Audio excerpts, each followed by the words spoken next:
written by Thornton Wilder and directed by Mrs. Diane Kapp. In it, you will see Lynn Busey, Justin Rainier, Kathleen Hewlett, Chris Heilman, Katie Malloy, James Restivo, well, and many others too numerous to mention. The name of our town is Grover's Corners, New Hampshire, just over the line from Massachusetts, latitude 42 degrees 40 minutes, longitude 70 degrees 37 minutes. The first act shows a day in our town. The date is May 7th, 1901, just before dawn. Yeah. Just about. The sky's beginning to show some streaks of light over there, back of our mountain. You know, the morning star always gets wonderful bright the minute before it has to go. Well, now I'll show you how our town lies.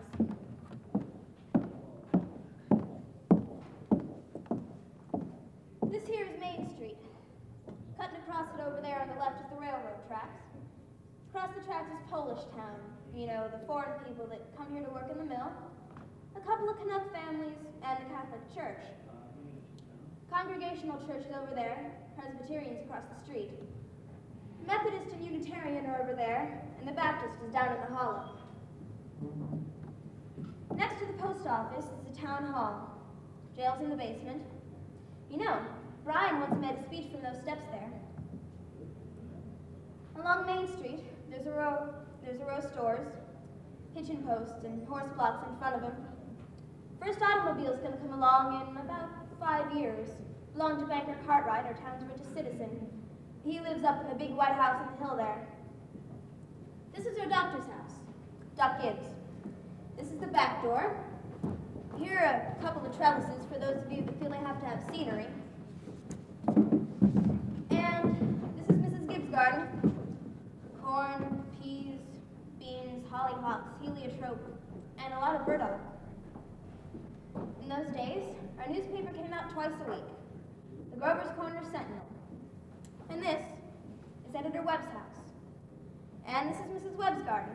It's just like Mrs. Gibbs, only it's got sunflowers too. And right here is a big butternut tree. Nice town, you know what I mean? Nobody very remarkable ever come out of it, so far as we know. The earliest dates in the tombstones in the cemetery say 1670. There are Grovers, and Cartwrights, and Gibbses, and Herseys. Same names as are around here now. So, like I said, it's early morning. There's Doc Gibbs coming down Main Street, coming back from that baby case. And here comes his wife, coming downstairs to get breakfast. Doc Gibbs died in 1930. New hospital's named after him. His wife died before him, though. Long time ago, in fact. She went out to visit her daughter, Rebecca, who married an insurance man out in Canton, Ohio. She died there. Pneumonia. But her body was brought back here. She's up in the cemetery now with a whole mess of Gibbses and Herseys. And here's Mrs. Webb, coming downstairs to get her breakfast. Yep, there's Doc Gibbs coming down Main Street. Got the call to Polish Town at about 1 o'clock this morning. And there's Joe Crowell, delivering Mr. Webb's Sentinel. Morning, Doc. Morning, Joe. You want your paper now? Yes, I'll take it. Anybody been sick, Doc? No, pair of twins over to Miss Gorslowski's. See, your teacher's getting married, Joe. Yes, sir. To a fella over in Concord. I declare. What do you boys think about that? Well, of course ain't none of my business, but I believe when a person becomes a teacher, she ought to stay one. How's the knee, Joe? I never think about it at all. Mother like to tell me. Always tells me when it's going to rain. What's it telling you today? Going to rain? No, sir. Are you sure? Yes, sir. You ever make a mistake? No, sir. I want to tell you something about that boy Joe Crowell there. Joe was awful bright. Graduated head of his class at the high school here. He got a scholarship to Boston Technic, MIT, that is. Graduated head of his class there, too. It was all written up in the Boston papers at the time. Yes, going to be a great engineer, Joe was. The war broke out. He died in France. All that education for nothing. What business he had picking a quarrel with the Germans we can't figure out to this day. It all seemed perfectly clear to us at the time, though. Get up, Bessie. What's the matter with you? It's Howie Newsom, delivering the milk. Morning, Doc. Morning, Howie. Somebody sick? No, there are twins over to Miss Goslowski's. Twins, eh? This town's getting bigger and bigger every year. Going to rain today, Howie? No. Fine day. It'll burn through. Come on, Bessie. Hello, Bessie. How old is she, Howie? Going on 17. Bessie's all mixed up about the route. Ever since the Lockharts stopped taking their quart of milk each day. She wants to leave them a quart just the same. Keeps scolding me the whole trip. Good morning, Howie. Good morning, Miss Gibbs. Doc's just coming down the street. Oh, is he? Seems like you're late today. Something went wrong with the separator. Don't know what it was. Children, time to get up. Come on, Bessie. George, Rebecca. Everything all right, Frank? Yes, I declare. Easy as kittens. Bacon will be ready in a minute. Sit down and drink your coffee. You can catch a couple hours sleep this morning, can't you? Miss Wentworth's coming in at 11. Guess I know what it's about, too. Her stomach ain't what it ought to be. All told you won't get more than 3 hours sleep. I declare, I don't know what's going to become of you. I do wish you could get away someplace and take a rest. I think it would do you good. Emily, time to get up. Wally, 7 o'clock. Oh, I declare, you've got to speak to George. Seems like something's come over him lately. He's no help to me at all. I can't even get him to cut me some wood. Is he sassy to you? Oh, no. He just whines, and all he thinks about is that baseball. George! George, look sharp. Yes, Pop. Don't you hear your mother calling you? Wally, you'll be late for school. Guess I'll head up and take 40 winks. Wally, you wash yourself good, or I'll come up there and do it myself. Mom, what dress shall I wear? Now, don't make a noise. Your father's been out all night and needs his sleep. I washed and ironed the blue gingham for you special. Mama, I hate that dress. Oh, hush up with you. Every day I go to school dressed like a sick turkey. Now, Rebecca, you always look very nice. Ma, George is throwing soap at me. I'll come up and solve with both of you, that's what I'll do. We got a mill in our town, too. Hear it? Cartwright's owns it. Makes blankets. Brung him a fortune. Now, children, I won't have it. Breakfast is just as good as any other meal, and I won't have you gobbling like wolves. It'll stunt your growth, that's a fact. Wally, put your book away. Gee, Ma, by 10 o'clock, it's your luck cannon. You know the rules as well as I do. No books at the table. As for me, I'd rather have my children healthy than bright. Well, I'm both, Mama.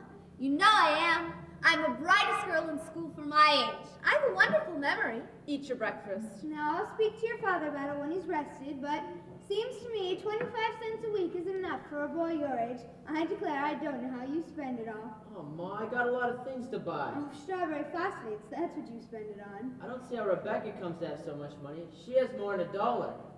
I've been saving it up gradual.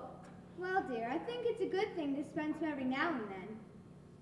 Ma, do you know what I love most in the world, do ya? Money. Eat your breakfast. There's a first bell, I gotta go. Now walk fast, but don't run. Wally, pull up your pants at the knee. Now tell Miss Foster I send her my best congratulations. Can you remember that? Yes, Mom. You look real nice, Rebecca. Pick up your feet. Here, chick, chick. Here, chick, chick. No, you. Go away, you. Oh, what's the matter with you? Fight, fight, fight. That's all you do. Where'd you come from? You don't belong to me. Oh, don't be afraid. Nobody's going to hurt you. Oh, good morning, Myrtle. How's your cold? Well, I still got that tickling feeling in my throat. Told Charles as I didn't know if I'd go to choir practice tonight. Have you tried singing over your voice yet? Yes, but somehow I can't seem to do that and stay on key. While I'm resting, I thought I'd string some beans. Oh, let me help you. Beans have been good this year. Promised myself I'd put up 40 quarts if it kills me. Children say they hate 'em, but I notice they can put 'em down all winter. Now, Myrtle, I've got to tell you something, because if I don't tell somebody, I'll just burst. Why, Julia Gibbs. Did one of those secondhand furniture men from Boston come to see you last week? No. Well, he called on me. First I thought he was a patient waiting to see Dr. Gibbs. And he wormed his way into my parlor, and Myrtle Webb, he offered me $350 for Grandmother Wentworth's highboy, as I'm sitting here. Why, Julia Gibbs. That old thing? Why, it's so big I don't even know where to put it. And I almost gave it to Cousin Hester Wilcox. Well, you're gonna take it, aren't you? I don't know. You don't know? $350? What's come over you? Well, if I could get the doctor to take the money and go someplace on a trip, I'd sell it like that. You know, Myrtle, it's always been my dream to see Paris, France. I don't know. Sounds crazy, I suppose, but for years I've been promising myself that if we ever got the chance. How's the doctor feel about it? Well, I did beat around the bush a little and said that if I got a legacy, and that's how I put it, I'd make him take me. What did he say? Well, you know how he is. I haven't heard a serious word out of him since I've known him. Might make him discontented with Grover's Corners to go traipsing about Europe. Better leave well enough alone, he says. Every 2 years, he takes that trip up to the battlefields of the Civil War. That's enough to treat anybody, he says. Well, Mr. Webb just admires the way Doc Gibbs knows all about the Civil War. Mr. Webb's the mind to forget Napoleon and move over to the Civil War. Except Doc Gibbs, being one of the greatest experts in the country, makes him despair. Oh, it's a fact. Dr. Gibbs is never as happy as when he's at Antietam or Gettysburg. The times I've walked over those hills, stopping at every bush and pacing it out, like he was gonna buy it. Well, if that second-hand man's really serious about buying Julia, you sell it. You'll get to see Paris all right. Just keep dropping hints from time to time. That's how I got to see the Atlantic Ocean, you know. Oh, I'm sorry I mentioned it. It seems to me that once in your life before you die, you ought to visit a country where they don't talk in English, or don't even want to. Thank you very much, ladies. Now we'll skip a few hours. But first, we want to know a little bit more about our town. Kind of a scientific account, you might say. So, I've asked Professor Willard of our State University to sketch in a few details of our past history here. Professor Willard, may I introduce Professor Willard of our State University? Just a few brief notes, thank you, Professor. Unfortunately, our time is limited. Grover's Corners. Let me see. Grover's Corners lies on the old Tracy granite of the Appalachian Range. I may say it's of the oldest land in the world. We're very proud of that here. Of course, there are some more recent outcroppings, sandstone showing through a shelf of Devonian basalt, and some vestiges of Mesozoic shale, but these are comparatively new, perhaps 200 or 300 million years. Some highly interesting fossils have been found. I may say, unique fossils, 2 miles north of the Peckham farm in Silas Peckham's cow pasture.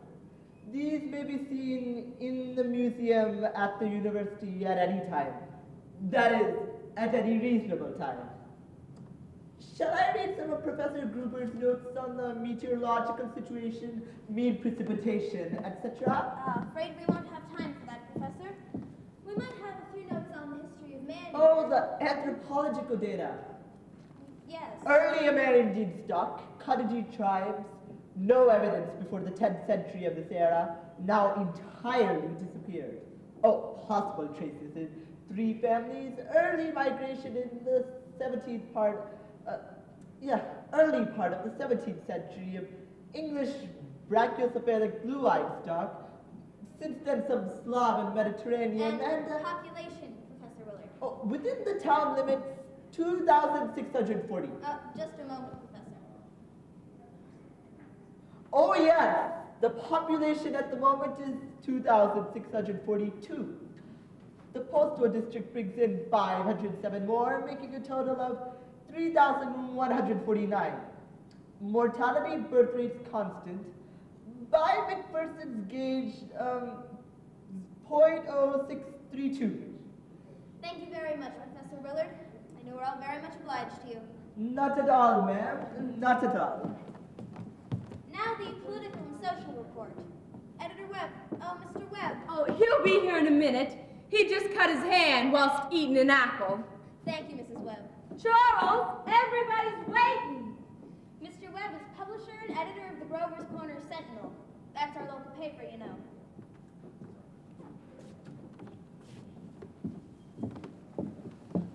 Well, I don't have to tell you, we're run here by a board of selectmen.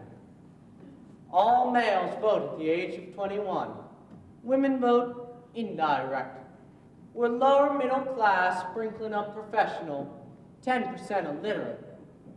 Politically, we're about 85% Republican, 6% Democrat, 4% Socialist, rest indifferent.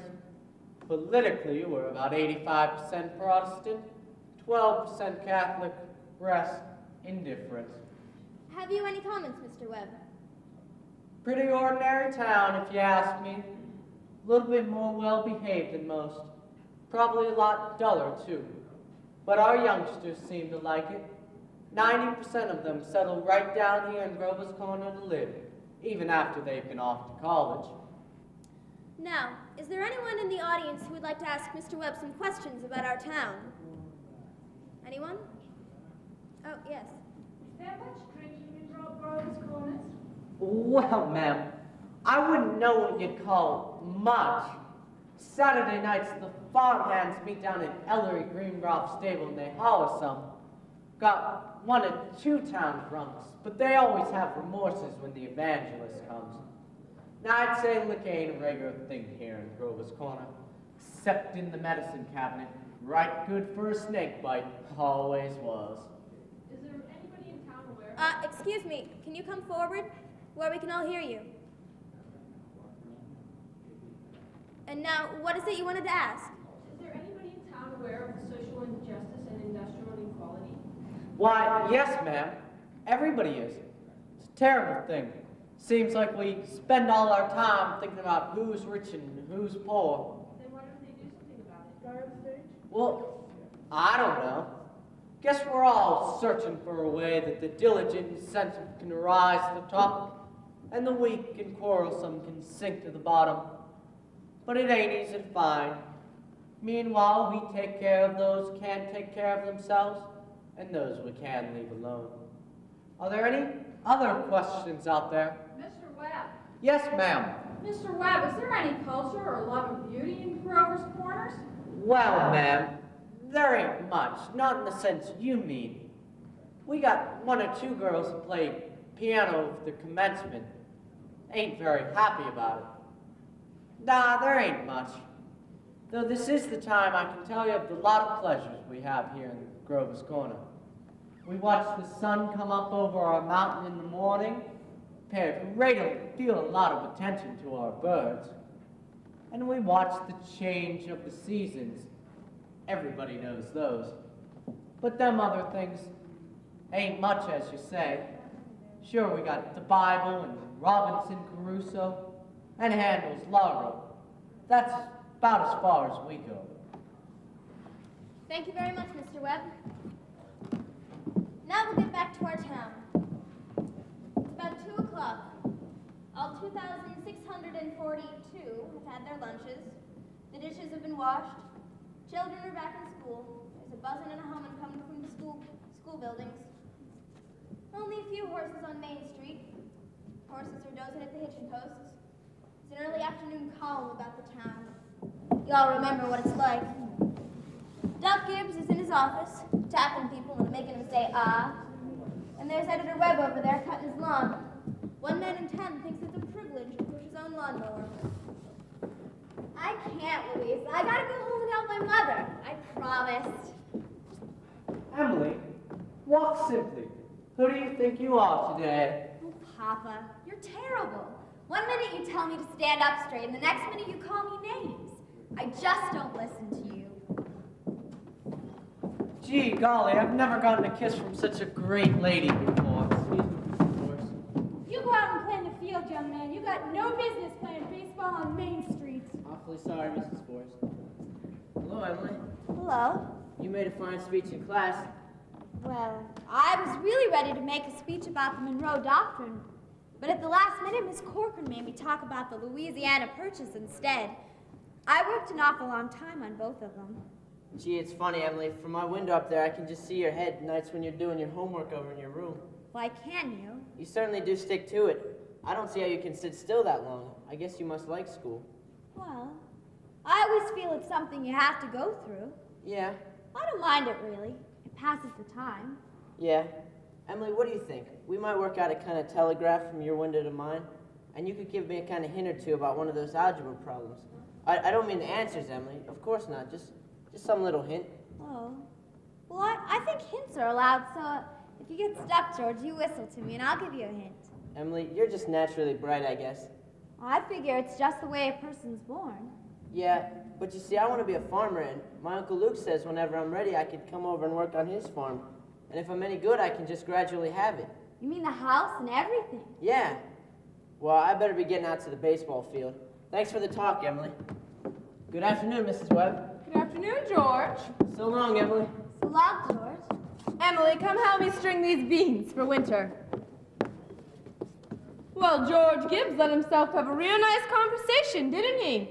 Why, he's growing up. How old is George now? Oh, I don't know.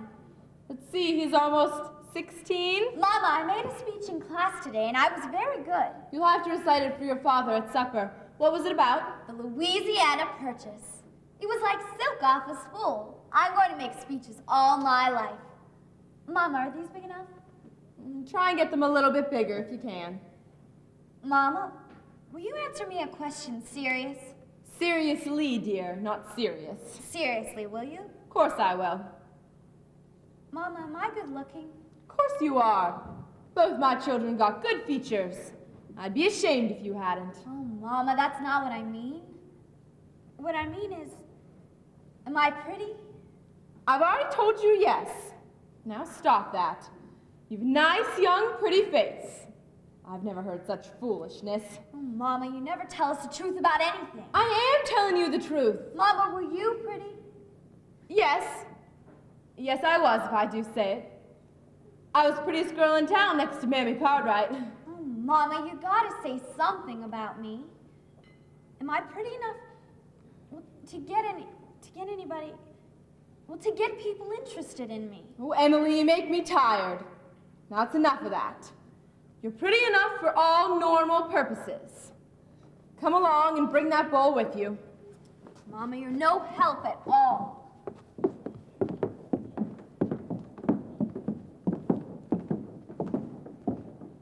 Now, I think this is a good time to tell you that the Cartwright interests have begun building a new bank in Grover's Corners.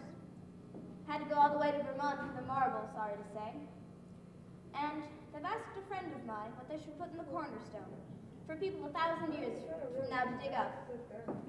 Well, we've put in a copy of the New York Times and a copy of Mr. Webb's Sentinel. We're kind of interested in this, actually, because some scientific fellows have found a way of painting all that reading matter on with a kind of glue, silicate glue. That'll make it keep for 2,000 years. We're putting in a Bible, a copy of the Constitution of the United States, and a copy of William Shakespeare's plays. So, what do you say, folks? What do you think? You know, Babylon once had 2 million people in it. All we really know about it is the names of kings and some copies of wheat contracts and the sales of slaves. Yes, sir, every night the family sat down to dinner and the father came home from his work and smoke went up the chimney. Same as here. And in Rome and Greece and later, all we can really piece together about him is what we can piece together out of joking poems and comedies they wrote for the theater back then. So, we're going to have a copy of this play put in the cornerstone so that people 1,000 years from now will know a little bit more about our town, more than the Treaty of Versailles and the Lindbergh flight. See what I mean? So, people 1,000 years from now, this is how we were in the provinces north of New York at the beginning of the 20th century. This is how we were in our growing up, in our living, in our marrying, and in our dying. Now we'll get back to Grover's Corners. It's evening. The children are at home doing their schoolwork. You hear the choir practice going on in the Congregational Church. Day is winding down like a tired clock.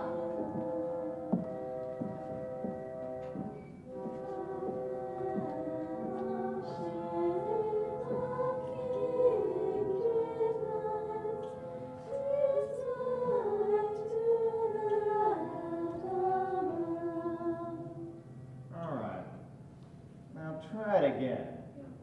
And remember, ladies, music came into this world to give pleasure. Now do it again.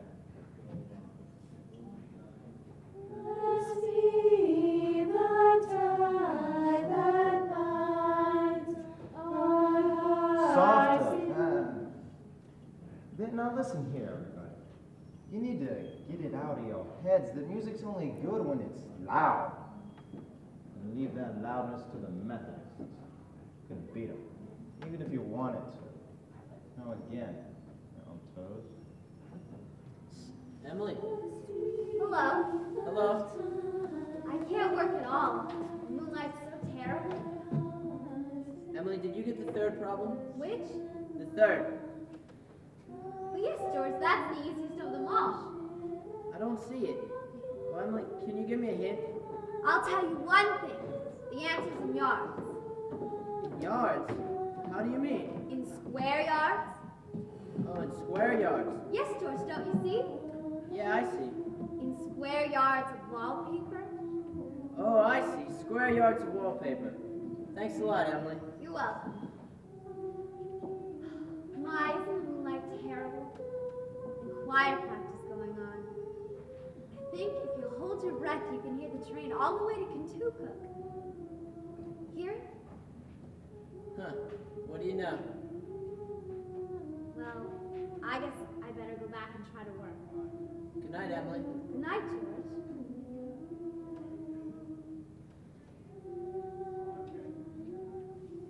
That's better, but it ain't no miracle. Before I forget it, how many of you can come in Tuesday afternoon and sing at Fred Bessie's wedding? Show your hands.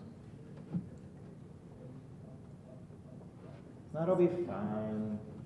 That'll be right nice. Once again now. Art thou weary, art thou languid? It's the question, ladies and gentlemen. Make it tough. George? George, can you come down here a minute? Yes, Pa. And remember, Sunday afternoon, take the second verse real soft and sort of die out at the end. Ready? Make yourself comfortable, son. I'll only keep you a minute. How old are you now, George? Me, I'm 16, almost 17. And what do you want to do once school's over? Well, you know, Pa, I want to be a farmer on Uncle Luke's farm. You'll be willing, will you, to get up early and milk and feed the stock? You'll be able to hoe and hay all day? Well, sure I will, Pa. What do you mean? Well, while I was in my office this morning, I heard a funny sound. Do you know what that was? It was your mother chopping wood. There you see your mother, getting up early, cooking meals all day, washing and ironing, and still she has to go out in the backyard and chop wood. Guess she just got tired of asking you to do it. Figured it was easier to do it herself. And you eat her meals, and you put on the clothes she keeps nice for you, and then you run off and play baseball, like she's some hired girl we keep around the house we don't like very much. I knew all I had to do was call your attention to it, son. Here's a handkerchief. Now, George, I've decided to raise your spending money 25 cents a week. Not, of course, for chopping wood for your mother, because that's the sort of present you give her. But because you're getting older, and I'm sure that you must find things to do with it. Thanks, Pa. Let's see.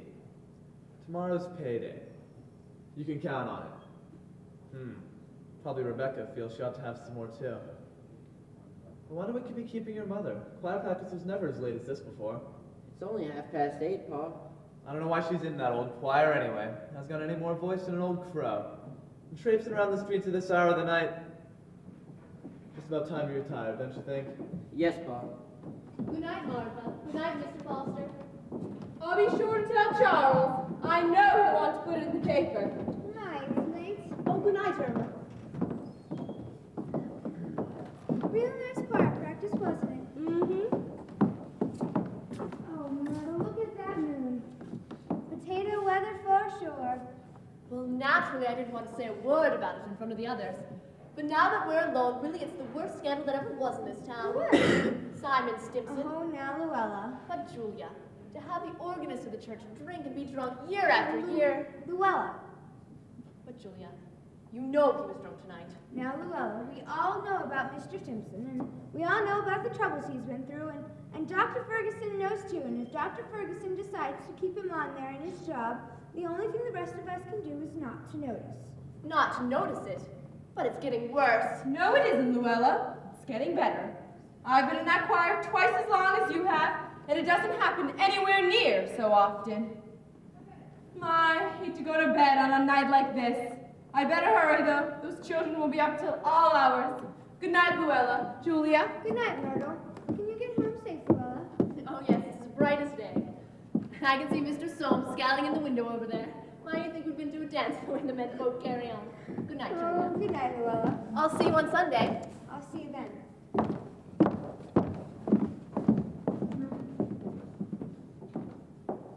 You're late enough. Why, Frank, it ain't any later than usual. You stop into the corner to gossip with a lot of hens. Oh, don't be grouchy. Come out and smell my heliotrope in the moonlight. Oh, isn't it wonderful? So what'd you do the whole time I was away? Oh, I read, as usual.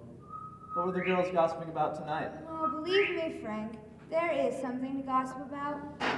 Simon Stimpson far gone, was he? Worst I've ever seen him. How would that end, Frank? I guess I know more about Simon Stimpson's affairs than anyone in this town. Some people just ain't made for small town life. I don't know how that'll end. Guess the only thing we can do is just leave it alone. Come in. Oh, not yet. Frank, I'm worried about you. Oh, what are you worried about? I believe it's my duty to make sure that you get a real rest and a change. And if I get that legacy, I'm going to insist on it. Now, Julia, there's no sense in going over that again. Frank, you're unreasonable. Come quick. First thing you know, you'll catch cold. I gave George a piece of my mind tonight. I reckon you'll have your wood shop. For a while, anyway.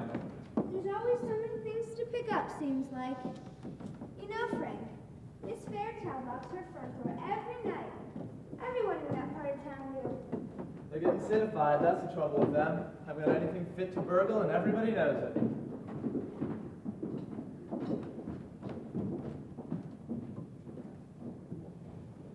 Rebecca, get out. There's only room for one at this window. Well, let me look just a minute, George. Use your own window. I tried, but there's no moon there. George, do you know what I think, do ya? I think maybe the moon's getting near, and there'll be a big explosion. Rebecca, you don't know anything. If the moon were getting near, the men that sit up all night with telescopes would see it first.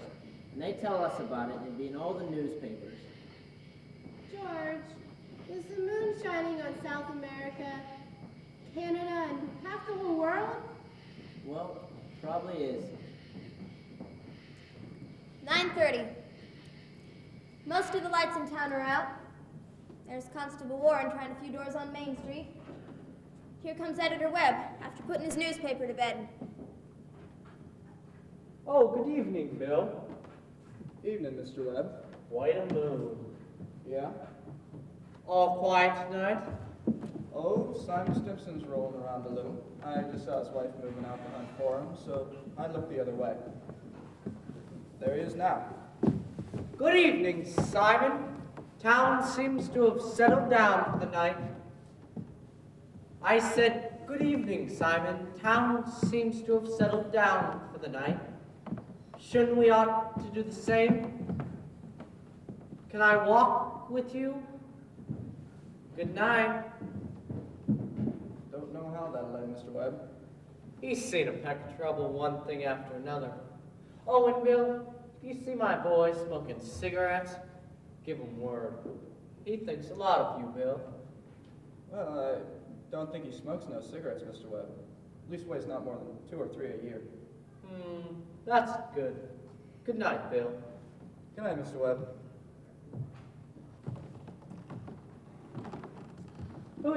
Is that up there? Is that you, Myrtle? No, it's me, Papa. Emily, why aren't you in bed? I don't know. I just can't sleep yet. moonlight's so wonderful. And the smell of Mrs. Gibbs' heliotrope.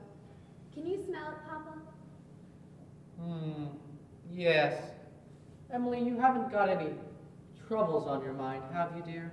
Troubles, Papa? No. Well, that's good. Don't let your mother catch you.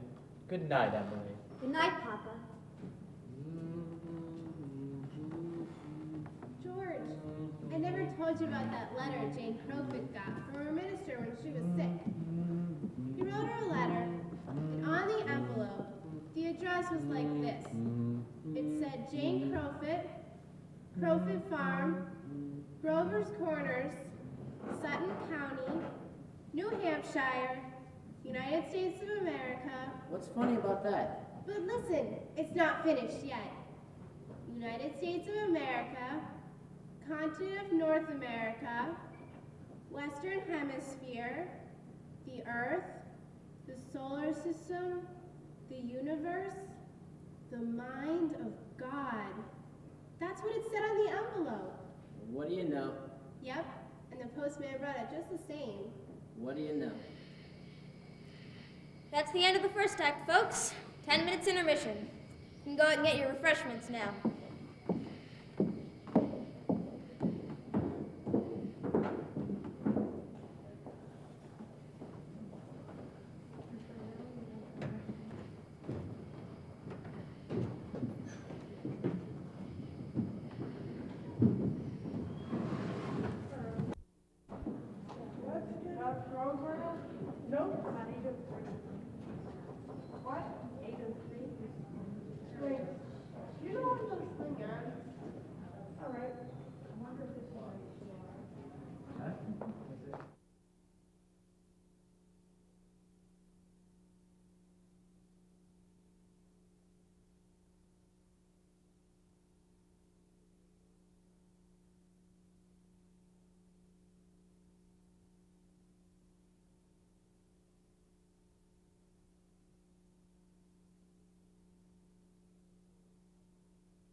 Years have gone by. The sun's come up over 1,000 times. Summers and winters have cracked the mountains a bit. The rains have brought down some of the dirt. Some babies who weren't even born before have begun talking regular sentences. Some people who thought they were right young and spry have noticed they can't bound up a flight of stairs like they used to, without their hearts fluttering a little. All that can happen in 1,000 days. Nature's been pushing and contriving in other ways, too. A number of young people jumped up and got married. Yes, they've got been away a few fractions of an inch. Millions of gallons of water have passed up by the mill. And here and there, a new home was set up under a roof. Most everybody in the world gets married, you know what I mean? In our town, there aren't hardly any exceptions. Most everybody climbs into their grave married. The first act is called The Daily Life. This act is called love and marriage. So, it's 3 years later. It's 1904. The date is July 7th, just after high school commencement. That's the time when most of our young people jump up and get married. As soon as they've passed their last examinations in solid geometry and Cicero's orations, looks like they suddenly feel themselves fit to get married. It's early morning again. Only this time it's been raining. It's been pouring and thundering. Mrs. Gibbsgard, Mrs. Webb's there, drenched. All those bean poles and pea vines, drenched. All yesterday along Main Street, the rain looked like curtains being blown along. Don't know now. May begin again any minute. There's the 5:45 from Boston. And there comes Mrs. Gibbs and Mrs. Webb coming downstairs to get their breakfast, just as if this were any ordinary day. Now, I don't have to point out to the women in the audience that both these ladies they see before them, both these ladies cooked 3 meals a day, one of them for 20 years, the other for 40, and no summer vacation. Both raised 2 children apiece, washed and cleaned the house, and never had a nervous breakdown. Never thought themselves hard used either. I guess it's like what one of those Middle West poets said. You've got to love life to have life, and, well, you've got to have life to love life. It's what they call a vicious circle. Get up, Bessie. There's Howie Newsom and Bessie, delivering the milk. And there's Sis Kroll, delivering the papers, like her brother before her. Morning, Howie. Morning, sis. Anything in the papers out to know? Nothing much, except for losing the best baseball pitcher Grover's Corners ever had. Yeah, reckon he is. Now all I'll be doing is pitching hay. Whoa, Bessie. Guess I can stop and talk if I have a mind to. He could hit, too, and run bases. Yeah, mighty fine ball player. To give up a thing like that, just to go and get married. Would you, Howie?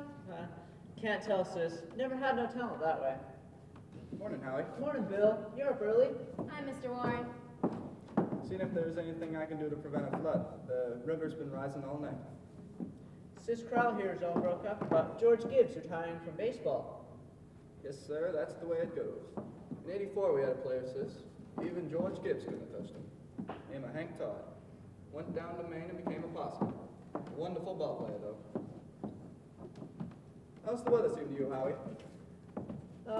Tain't bad. Think maybe it'll clear up for good. Bill? Howie?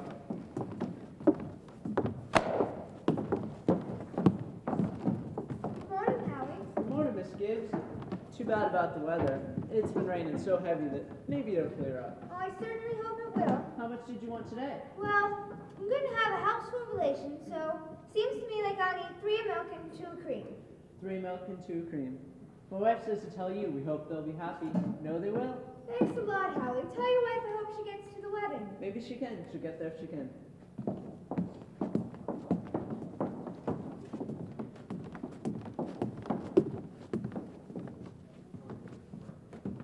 Good morning, Miss Webb. Good morning, Howie. Now I know I told you 4 quarts of milk, but could you spare me another? Yes'm, and 2 cream. Will it rain again? Well, I was just telling Miss Gibbs it's helped me clear off. Miss Newsom told me special to tell you it's how we hope they'll be happy, Miss Webb. No, they will. Thank you, and thank Mrs. Newsom. We'll be counting on seeing you at the church. Couldn't miss that. Come on, Bessie. Well, Ma, the day has come. You're losing one of your chicks. Now, don't you say another word, Frank Gibbs. I feel like crying every minute. Sit down and drink your coffee. Groom's upstairs shaving himself. Only there ain't an awful lot to shave. Whistling and singing like he's glad to leave us. Every now and then he says, I do, to the mirror, but it don't sound convincing to me. I declare, Frank, I don't know how they're going to get along. I've arranged his clothes and seen to it his feet are dry and he's got warm things on. They're too young, Frank. Emily won't think of such things. We'll catch a death of cold within a week. I remember my wedding morning, Julia. Oh, don't you start that, Frank Gibbs. I was the scaredest young fellow in the state of New Hampshire. I thought I'd made a mistake for sure. When I saw you coming down that aisle, I thought you were the prettiest thing I'd ever seen. Excepting I hadn't seen you before. There I was in the Congregational Church marrying a total stranger. And how do you think I felt? Frank, weddings are perfectly awful things. Farces, that's what they are. Here, I made you something. Why, Julia Hersey, French toast. Tain't hard to make, and I had to do something. How'd you sleep last night, Julia? Well, I heard a lot of hours struck off. I get a shock every time I think of George setting out to be a family man. That great gangling thing. I tell you, Julia, there's nothing in the world so terrifying as a relationship between father and son. It's the damnedest, awkwardest thing. Well, let me tell you, mother and daughter is no picnic either. They'll have their troubles, I suppose. But that's none of our business. Everyone has a right to their own troubles. People are meant to live 2 by 2 in this world. It ain't natural to be lonesome. Did you hear Rebecca stirring around upstairs? No. Only day of the year she hasn't been managing everyone's business up there. She's hiding in her room. You get the feeling she's crying. Oh, well, this has got to stop. Rebecca? Rebecca, come and eat your breakfast. Good morning, everybody. Only 4 more hours to live. And where do you think you're going, George Gibbs? I'm just stepping across the grass to see my girl. You put your galoshes on first. It's raining torrents out there. You don't leave this house unless you're prepared for it. Oh, Ma, it's just a step. You'll catch a death of cold and cough all through the service. Do as your mother tells you, George. From tomorrow on, you can kill yourself in all types of weather. But while you live in my house, you live wisely, thank you. And maybe Mrs. Webb isn't used to callers at 7 o'clock in the morning. We'll take a cup of coffee first. Be back in a minute. Good morning, Mother Webb. Good morning, George. Goodness, you frightened me. Oh, now, George, you can come in a minute out of the rain. But really, you understand, I can't ask you in. Why not? Well, George, you know as well as I do, the groom cannot see his bride on the wedding day. Not until he sees her in the church. Oh, that's just a superstition. Good morning, Mr. Webb. Good morning, George. Mr. Webb, you don't believe in that superstition, do you? A lot of common sense in superstition, George. Millie defaulted. Don't you be the first to fly in the face of custom. How is Emily? She hasn't waked yet. I haven't heard a sound out of her. Emily asleep? Well, it's no wonder. We were up all night sewing and packing. I'll tell you what I'll do, George. You sit down here with Mr. Webb, drink this cup of coffee, and I'll go upstairs to make sure Emily doesn't come down and surprise you. There's some bacon there too, but don't be long about it. So how are you, George? I'm fine. Mr. Webb, what kind of common sense could there be in a superstition like that? Well, George, on a girl's wedding day, her head's apt to be full of clothes and one thing and another. Don't you think that's probably it? Yes, I never thought of that. Girls apt to be a mite nervous on her wedding day, George. Gee, I wish a person could get married without all this marching up and down.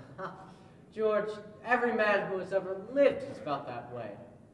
Hasn't been much use. It's the women folk who have built up the wedding. For a while now, they'll have it all their own. Man looks pretty small at a wedding, George. All them good ladies of the town standing shoulder to shoulder, making sure the knot gets pied in a mighty public way. Well, you believe in it, don't you, Mr. Webb? Yes. Now, George, don't misunderstand me. Marriage is a wonderful thing, a wonderful thing. Now, don't you forget that, George. No, sir. Mr. Webb, how old were you when you got married? Well, I'd been off to college, so I'd waited a few years before I settled down with anybody. But Mrs. Webb, she wasn't much more than Emily's age. Oh, the age hasn't got much to do with it as much as them other things. What were you going to say, Mr. Webb? Was I going to say something? Doesn't matter. George, I was remembering the other night the words my father told to me when I got married. He said, Charles, he said, start right off showing her who's boss. Giving her order just to so she knows who's boss. Anything about her irks you, her way of manner or her conversation, you get right up and you leave the house. And money. Never let your wife know how much money you have. Never. Well, I couldn't exactly So I took the exact opposite of his advice. You know what? Been happy ever since. Goes to show you, George, don't take personal advice from others. Oh, George, thinking of raising chickens down on your farm? What? On your farm, are you considering raising chickens? Oh, yes, Uncle Luke's never gone in for chickens much, but I've been figuring on reading up. George, a book came into my office the other day on the philo system of raising chickens. I wish you'd read it. Been thinking of starting in a small way myself. Put me an incubator down in the Charles basement. Webb, And I... you talking about that incubator again? Well, I thought you'd be talking about things worthwhile. Well, Myrtle, if you'd like to give the boys some good advice, I guess I'll just go upstairs. George, Emily wants to come down and eat her breakfast. She sends her love, but she doesn't want to lay eyes on you. Goodbye. Goodbye. Myrtle, I guess you didn't hear about that there other superstition? What do you mean, Charles? The one since the caveman days. Bridegroom should never see his father-in-law on the day of or even close to his wedding. Now, you remember that, Myrtle. Thank you very much, Mr. and Mrs. Webb. Now, I have to interrupt again here. You see, we want to know how all this began. Weddings, plan to spend a lifetime together. I'm awfully interested in how big things like that begin. You know how it is when you're 21 or 22, when you make some decisions and then wish you're 70. You've been a lawyer for 50 years, and that white-haired person by your side has eaten over 50,000 meals with you. How do such things begin? Well, George and Emily are going to show you now the conversation they had when they first knew that, as the saying goes, they were meant for one another.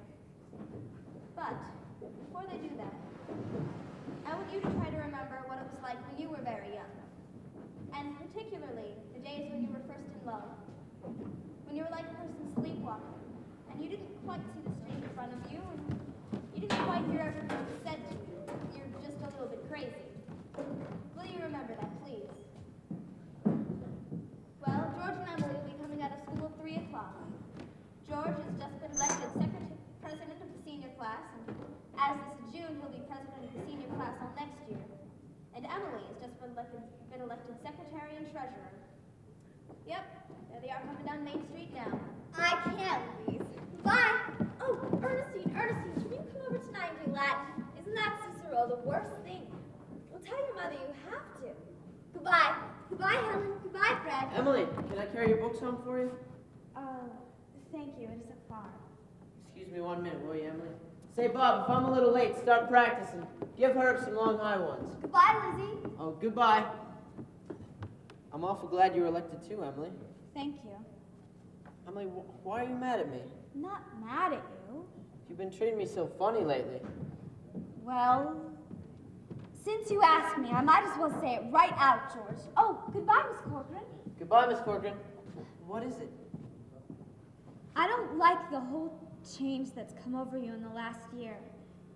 I'm sorry if that hurts your feelings. But I've got to tell the truth and shame the devil. A change? What do you mean? Well, up to a year ago, I used to like you a lot. I used to watch you as you did everything. Because we've been friends so long. And then you began spending all your time at baseball. You never stopped to speak to anybody anymore. Not to really speak. Not even to your own family you didn't. And George, it's a fact. Ever since you've been elected captain, you got awful stuck up and conceited, and all the girls say so.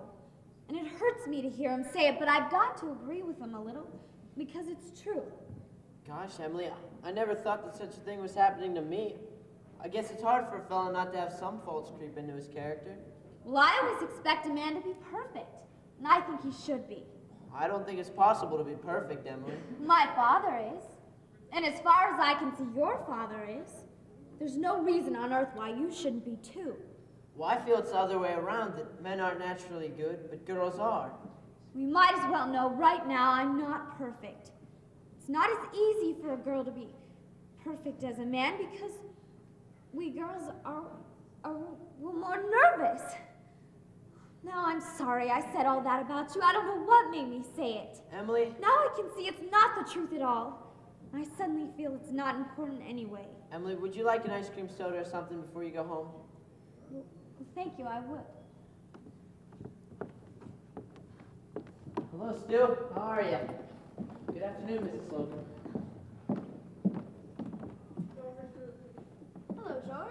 Emily. Why, Emily Webb, what have you been crying about? She got an awful scare, Mrs. Morgan. That hardware store wagon almost ran over her. Everybody says Tom Huckins drives like a crazy man. Here, take a good drink of water, Emily. Look all shook up. I tell you, you gotta look both ways before you cross Main Street these days. It gets worse every year. What do you have? I'll have a strawberry phosphate, Mrs. Morgan. No, Emily, have a soda with me. Well, 2 strawberry ice cream sodas, Mrs. Morgan. 2 strawberry ice cream sodas. Yes, sir. Yes, sir. I want to tell you, there are 225 horses in Grover's Corners this minute I'm talking to you. State inspector was in here yesterday. Now, they're bringing in these automobiles. Best thing to do is just stay home.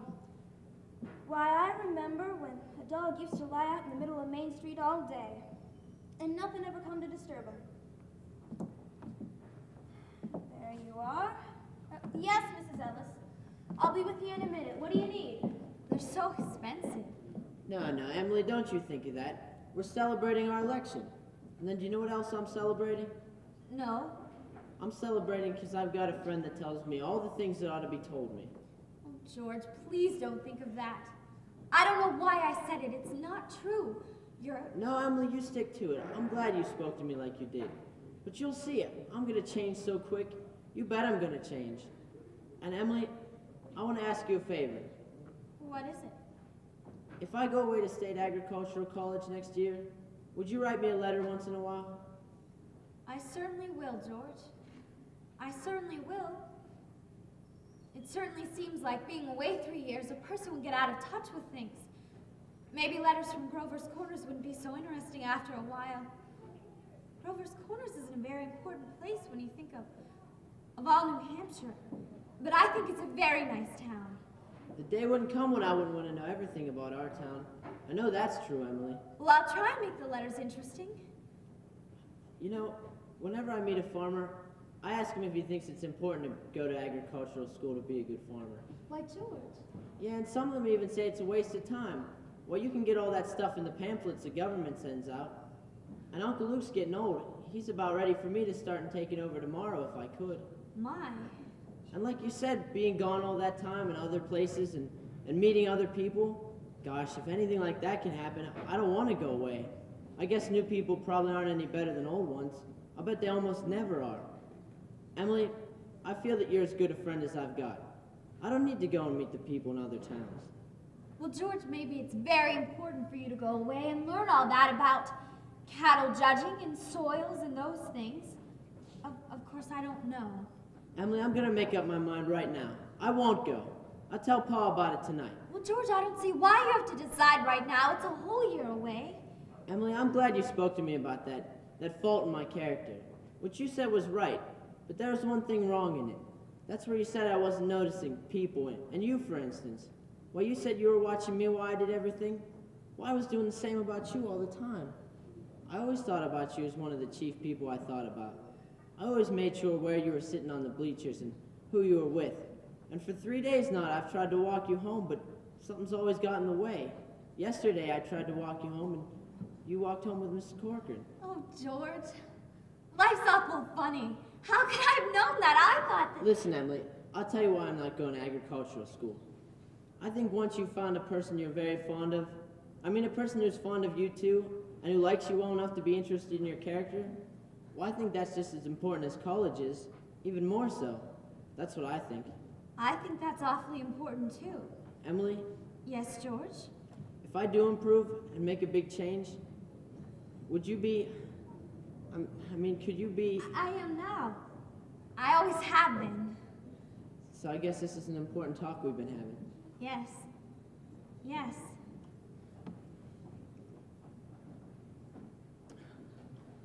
Wait just a minute and I'll walk you home. Mrs. Morgan, I'm gonna go home and get the money to pay you for this. What's that, George Gibbs? Do you mean to tell me that... Yes, but I had reasons, Mrs. Morgan. Look, here's my gold watch to keep till I come back with the money. Keep your watch, George. I'll trust you. I'll be back in 5 minutes. I'll trust you 10 years, George Gibbs, and not a day over. Got all over your shop, Emily? Oh, yes, thank you, Mrs. Morgan. It was nothing. I'm ready.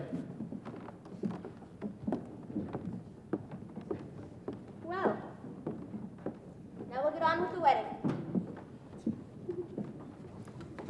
There are a lot of things to be said about a wedding. There are a lot of thoughts that go on during a wedding. Can't get them all into one wedding naturally, especially not into a wedding at Grover's Corners. Weddings are mighty short and plain around here. Yes, for a while now the play gets pretty serious. You see, some churches say that marriage is a sacrament. I don't quite know what that means, but I can guess. This is a good wedding. People are pretty young, but they come from a good state, and they chose right. The real hero of this scene isn't even on the stage. Well, y'all know who that is.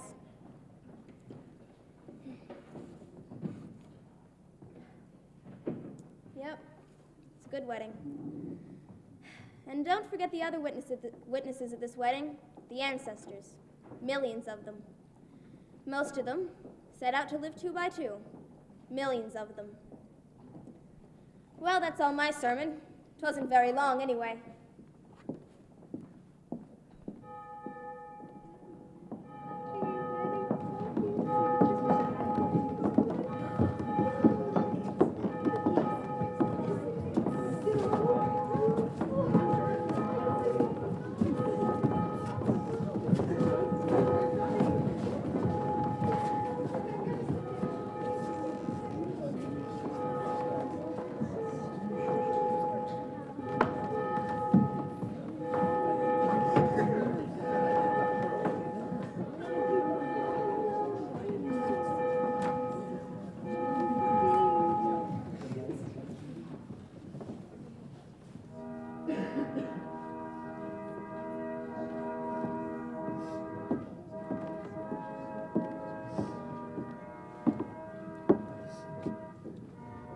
Don't know why on earth I should be crying.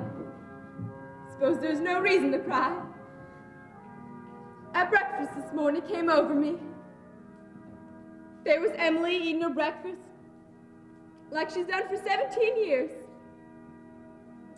And she's going out of my house. I suppose that's it.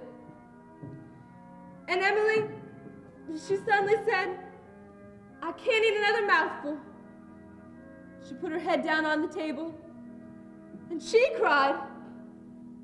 Oh, I got to say it. Something downright cruel, sending girls out into marriage like this. It's cruel, I know it is. But I couldn't bring myself to say anything. I went into it blind as a bat myself. The whole world's gone wrong, that's what's the matter. There they come. George! Hey, George! Look at her, fellas. He's scared to death. Hey, George, you old geezer, you don't gotta look so innocent. We know what you're thinking. Oh, Georgie boy! George, Yeah. old geezer. All right, that's enough of that. Yow, yow. There used to be an awful lot of that kind of things in weddings in the old days, Rome and later. We're more civilized now, or so they say. George? George, what's the matter? Oh, Ma, I don't want to grow old. Why's everybody pushing me so? But this is what you wanted. No, Ma, listen to me. No, George, you're a man now. Listen, Ma, for the last time I ask you, all I want to do is be a fella. Now, George, if anyone should hear you, why stop? I'm ashamed. What? Where's Emily? Oh, you gave me such a turn. Oh, Ma, cheer up. I'm getting married. Let me catch my breath. Now, Ma, you save Thursday nights. Emily and I are coming over to dinner every Thursday night. You'll see. Ma, you look all funny. Why are you crying? Come on, we gotta get ready for this. I never felt so alone in my whole life. And George over there. I hate him. I wish I were dead. Oh, Papa. Emily, now don't get upset. But Papa, darling, I don't want to get married. Shh. Emily, everything's all right. Why can't I stay for a while, just as I am? No, Emily, you must stop and think a minute. Don't you remember what you used to say? All the time that I was your girl. There must be lots of places we can go to. I'd work for you. I could keep house. No, Emily. There. Everything's all right. You're just nervous. George! Emily, You're marrying one of the greatest fellow in all the world. George, a fine fellow. But Papa, George, I'm giving away my daughter today. Do you think you can take care of her? Mr. Webb, I want to. I want to try. Emily, I'm going to do my best. I love you, Emily. I need you. well, if you love me, then help me. All I want is someone to love me. I will, Emily. Emily, I'll try. And I mean forever, do you hear? Forever and ever.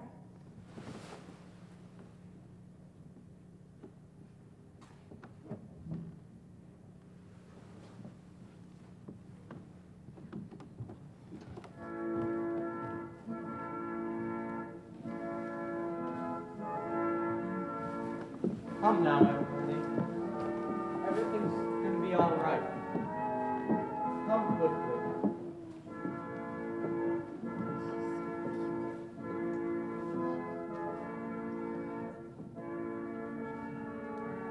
Do you, George, hate this woman, Emily? It's a perfectly lovely wedding. Loveliest wedding I ever saw. Oh, I do love a good wedding, don't you? Doesn't she make a lovely bride?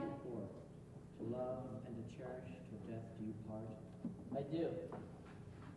And you, Emily, take this man George. Don't know when I've been to such a nice wedding. But I always cry. I don't know why it is, but I just always cry. I just like to see young people happy, don't you? To cherish till death do you part. I do. Forever.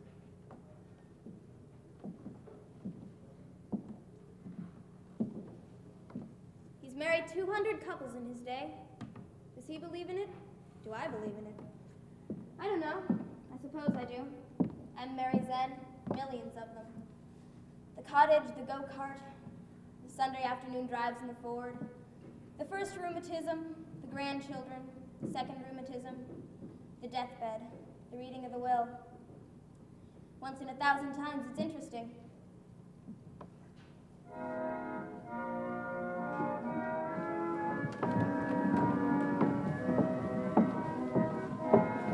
Aren't they a lovely couple? Well, I'm sure they'll be happy. I always say happiness, that's the great thing. The important thing is to be happy.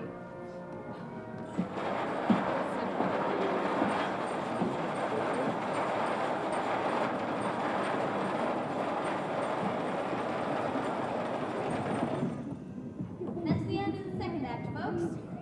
Well, we've got some time before they can change the scene. So, we'll just wait.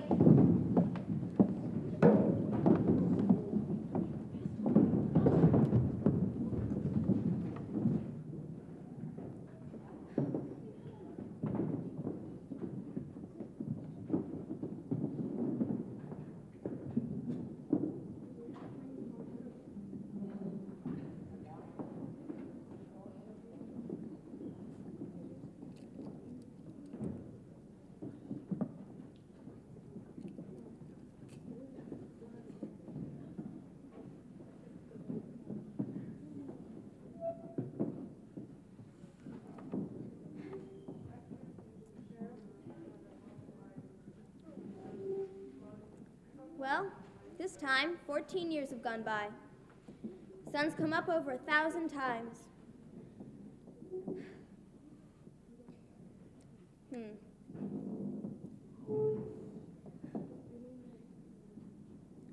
This is going to be certainly an important part of Grover's Corners. It's on a hilltop, a windy hilltop. Lots of sky, lots of clouds.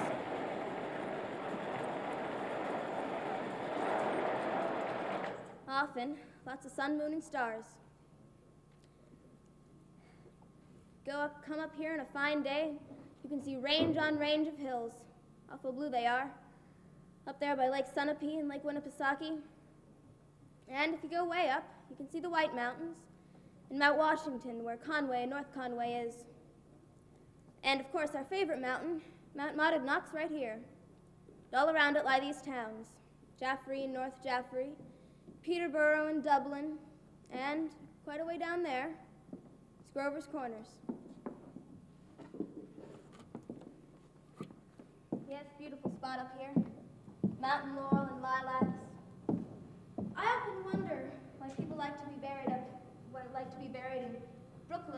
gone, when they might pass the same time up here in New Hampshire. Over here are the old stones, 1660 to 1670. Strong-minded people that come a long ways to be independent. Summer, people come up here, walking around and laughing at the funny words on the tombstones. Don't do any harm.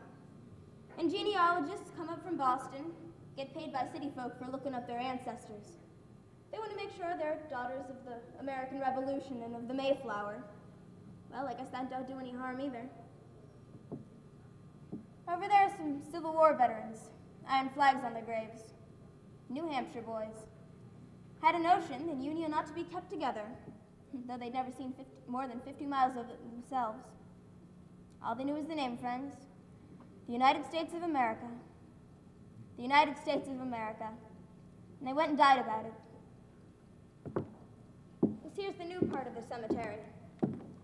There's your friend Mrs. Gibbs, and Simon Stimson, organist at the Congregational Church, and Mrs. Soames, who enjoyed the wedding so much. You remember. Oh, and a lot of others. There's Editor Webb's boy, Wallace.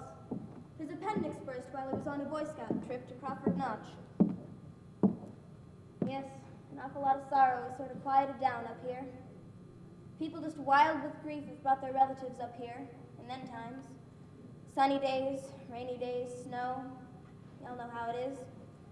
An awful lot of thoughts come up here night and day, but there's no post office.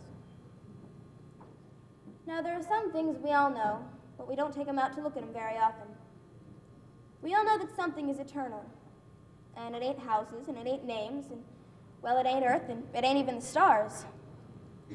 There's something in our bones that we all know that something is eternal, that something has to do with human beings. Yes, deep down, something's eternal about everybody. All the greatest people have been telling us that for 5,000 years, and yet you'd be surprised how people are always letting go of that fact. You know, the dead don't stay interested in us living people for very long. Gradually, they let go their hold of the earth, and the ambitions they had, and the pleasures they had, and the things they suffered, and the people they loved. They get weaned away from the earth. It's the way I put it. Weaned away. They stay here while the earth part of them burns away, burns out, and all that time they slowly get indifferent to what's going on in Grover's Corners. They're waiting for something they feel is coming, something important and great. Aren't they waiting for the eternal part of them to come out clear? Some of the things they'll say maybe will hurt your feelings, but that's the way it is. Mother and daughter, husband and wife, enemy and enemy, money and miser. All those terribly important things kind of grow pale around here. And what's left? What's left when memory's gone? And your identity? Mrs. Smith? Well, here are some living people. There's Joe Stoddard, our undertaker, supervising a new made grave. And there's Sam Craig, a Grover's Corners boy that left town to go out west.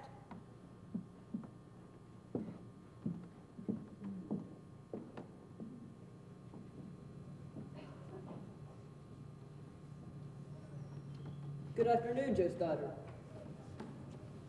Good afternoon. Good afternoon. Let me see now. Do I know you?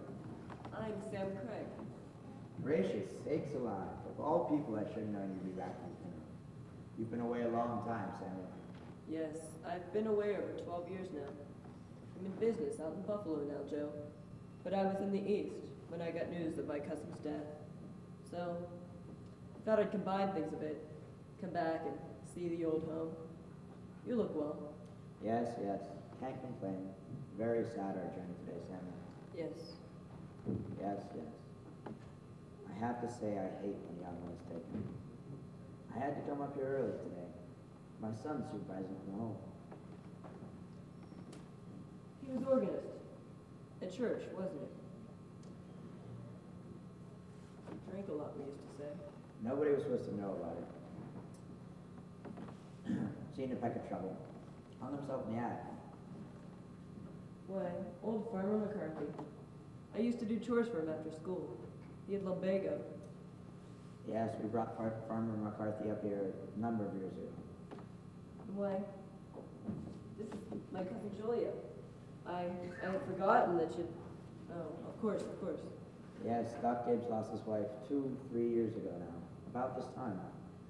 Was it? And today's another bad blow for him, too. That's my sister Carrie's boy, Sam. Sam Craig. I'm always uncomfortable when they're around. Now, Simon. Do they choose their own verses much, Joe? No, not usual. Mostly bereaved papers.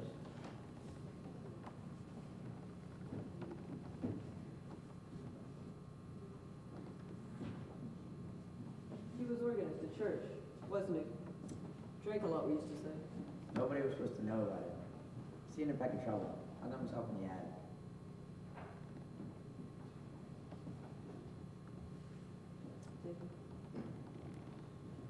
Yes. They tried to hush it up, but of course it got around. What's this on his grave?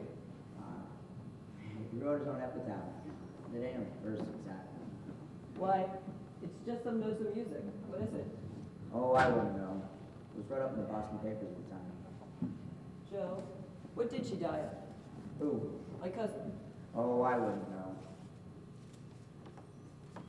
Wait.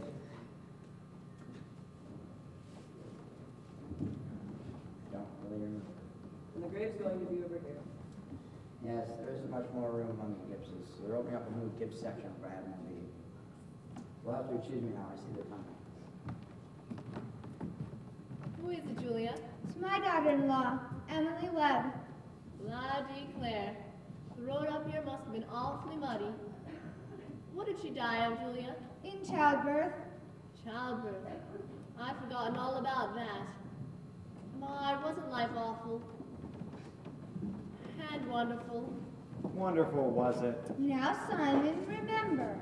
I remember Emily's wedding. Perfectly lovely wedding. And I remember her reading the class poem at graduation exercises. Emily was one of the brightest girls that ever did graduate from high school. I heard Principal Wilkins say so time after time. Called upon her at her farm just before I died. It's a perfectly beautiful farm. It's on the same road we used to live on. Hiya, right smart farm. I always liked that hymn. I was hoping they'd sing a hymn. Hello. Hello, Emily.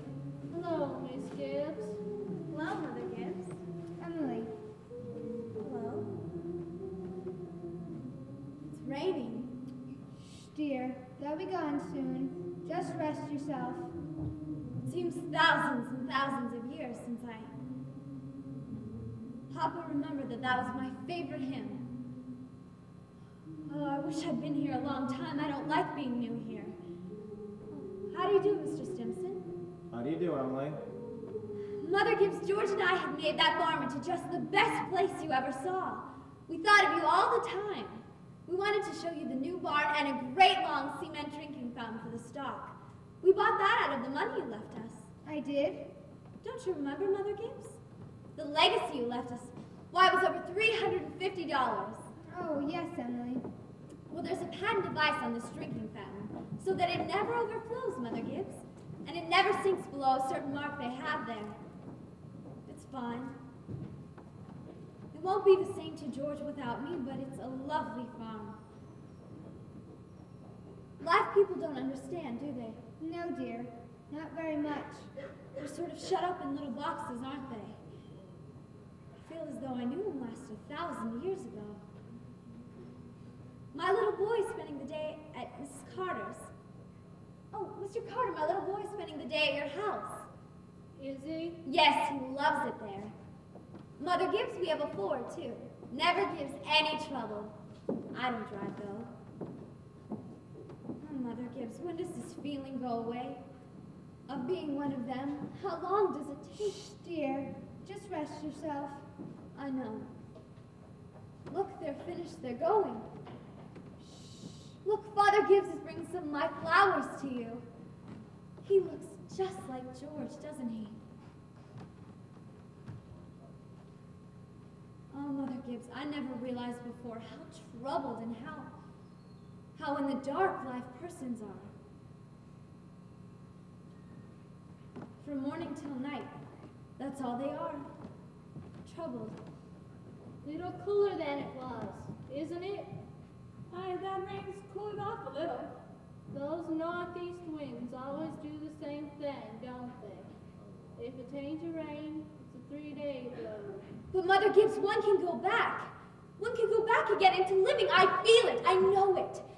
Wait, just then, for a moment, I was thinking about the farm. Oh, and for a minute, I was there, and my baby was on my lap as plain as day. Yeah, of course you can. I can go back there and live all those days over again. Why not? But all I can say is, Emily, don't. But it's true, isn't it? I can go and live back there again. Yes. Some have tried, but they soon come back here. Don't do it, Emily. Emily, don't. It's not what you think it would be. But I won't live over a sad day. I'll choose a happy one. I'll choose the day I first knew that I loved George. No. Why should that be painful? You not only live it, but you watch yourself living it. Yes.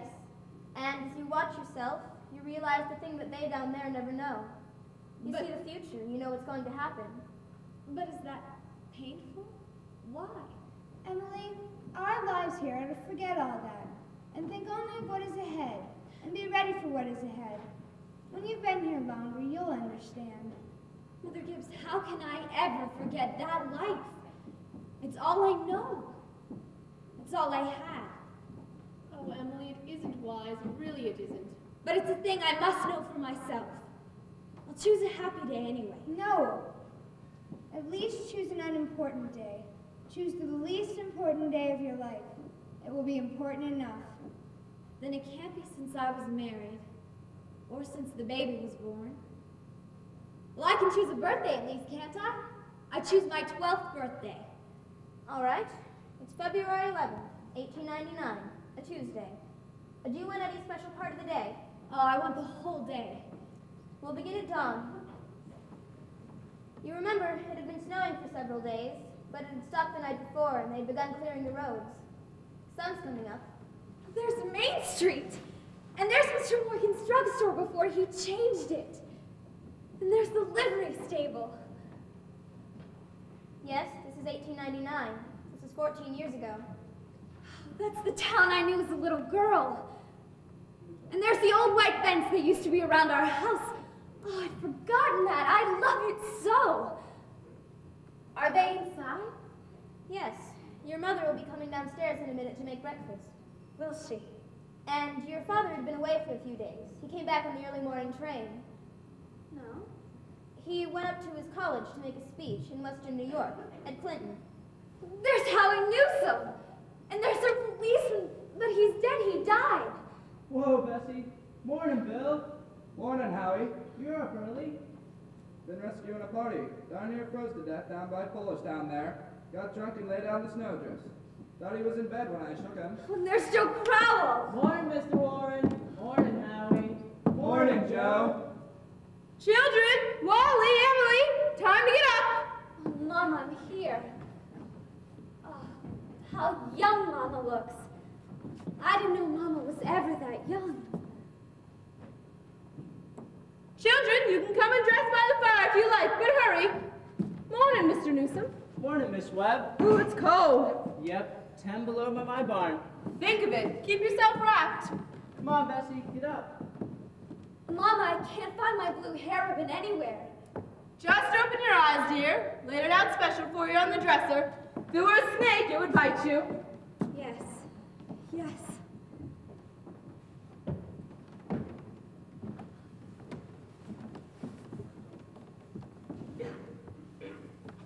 Oh, good morning, Bill. Morning, Mr. Webb. You're up early. Just been up to my old school up in New York State. Been any trouble here? Oh, I was called up this morning to rescue a Polish fella. Darn near froze to death he was. Gotta get in the paper. Wasn't much. Good morning, Mother. How did it go, Charles? I guess it went pretty well. I taught them a few things. Anything special here? Nothing happened special that I can think of. Been right home. Howie Newsom said it's 10 below down to his barn.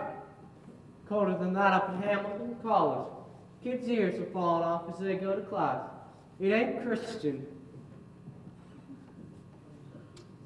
Any mistakes in the paper? None that I noticed. Coffee's ready when you want it. Charles, now you didn't forget. Today's Emily's birthday. Did you remember to get her something? Got her something right here. Where's my girl? Where's my birthday girl? Don't interrupt her now. She's slow enough as it is. You can see her at breakfast. Children, 7 o'clock. No, I don't want to call you again. Mom, I'm here. I'm grown up. I love you all, everything. I can't look at everything hard enough. Can I go in? Good morning, Mama. Well now, dear, very happy birthday to my girl. And many happy returns. There are surprises waiting for you on the table. Mama, you shouldn't have. But birthday or no birthday, I want you to eat your breakfast good and slow. I want you to grow up to be a good, strong girl. That in the blue paper is something from your Aunt Carrie. And I reckon you can guess who brought the postcard album. Found it on the doorstep when I brought in the milk this morning. George Gibbs must have come over in the cold pretty early. Right nice of him. Oh, George, I'd forgotten that. Chew your bacon good and slow. It'll keep you warm on a cold day. Oh, Mama. Just look at me one moment as though you really saw me. Mama, 14 years have gone by. I'm dead. You're a grandmother, Mama. I married George Gibbs, Mama. Wally's dead, too. Mama, his appendix burst on a camping trip to Crawford Notch. We felt just terrible about it, don't you remember? But just for a moment now, we're all together. Mama, just for a moment, let's be happy. Let's look at one another. That in the yellow paper is something I found in the attic amongst your grandmother's things. You're old enough to wear it now, and I thought you'd like it. And this is from you. Mama, it's just lovely, and it's just what I wanted. It's beautiful. I thought you'd like it. Hunt it all over. Your Aunt Nora couldn't find one in Concord, so I had to send all the way to Boston. Wally has something for you also. I don't know what it is myself. He made it in manual training class, and he was right proud of it. Your father has a surprise for you, too. Shh. Here he comes. Where's my girl? Where's my birthday girl? I can't go on. It goes by so fast, we don't have time to look at one another. I didn't realize. So all that was going on, and we never noticed. Take me back, up the hill to my grave. But first, wait. One more look. Goodbye. Goodbye, world. Goodbye, Grover's Corners. Mama and Papa. Goodbye to clocks ticking and my butternut tree. And Mama's sunflowers. And food and coffee. And new iron dresses and hot baths. And sleeping and waking up. Oh, Earth. You're too wonderful for anybody to realize you. Do any human beings ever realize life while they live it? Every minute. No. Saints and poets, maybe. They do some. I'm ready to go back.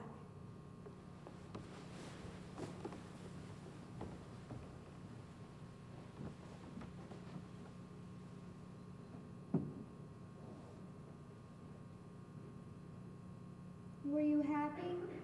No. I should have listened to you. That's all human beings are, just blind people. Look, it's clearing up. The stars are coming out. Oh, Mr. Stimson, I should have listened to them. Yes, so now you know. Now you know what it was to be alive, to move about in a cloud of ignorance, to always be trampling up and down on the feelings of those about you.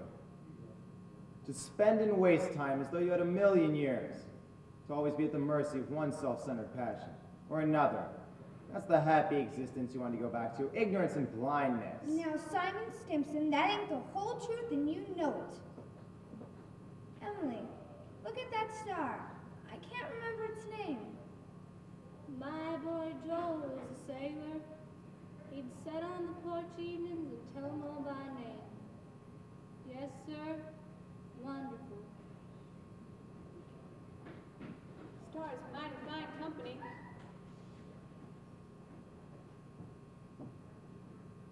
Yes, it is. There's one of them coming. That's funny. This ain't no time for them to be here. Goodness. Mother Gibbs, it's George. Shh. It's George. And my boy Joe, who knew the stars, he used to say that it took millions of years for that little speck of light to get down to Earth. Don't seem like a body could believe it, but millions of years. Goodness, that ain't no way to behave. He ought to be home now. Mother Gibbs? Yes, Emily? They don't understand, do they? No, dear. They don't understand. Most everybody's asleep now in Grover's Corners. There are a few lights on. Shorty Hawkins down at the depot has just watched the Albany train go by. And in the livery stable, somebody's sitting up late and talking. Yes, it's clearing up. There are the stars doing their old crisscross in the skies. Scholars haven't settled the matter yet, but they seem to think there are no living beings up there, only chalk or fire. Only this one is straining away to make something of itself. The strain is so great that every 16 hours everybody lies down and gets a rest.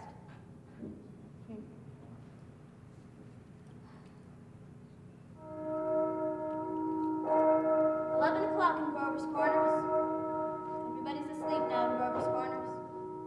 Tomorrow's going to be another day. You all get a good rest too. Good night.